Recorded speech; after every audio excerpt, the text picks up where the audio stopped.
وہ بھائی ناشتہ کرنے کے بعد ادھر ادھر دیکھتا ہوا جھانسا دے کر چپکے سے ہوٹل سے نکل گیا۔ میں نے ناشتے والے مالک سے پوچھا کہ اب بتاؤ اسے کیوں جانے دیا، کیوں اس کی اس حرکت کو نظر انداز کیا؟ جو جواب اس ناشتے والے مالک نے دیا وہ جواب میرے 14 طبق روشن کر گیا۔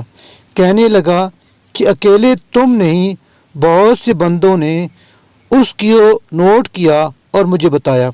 نہ بھی مجھے کوئی بتاتا، مجھے خود بھی پتہ ہے اس کی اس حرکت کا ہمیشہ سے۔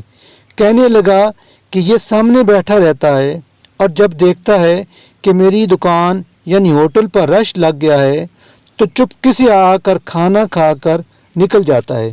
میں ہمیشہ اس کو نظر انداز کر دیتا ہوں اور کبھی نہیں روکا، نہ پکڑا، نہ کبھی بے عزت کرنے کی کوشش کی۔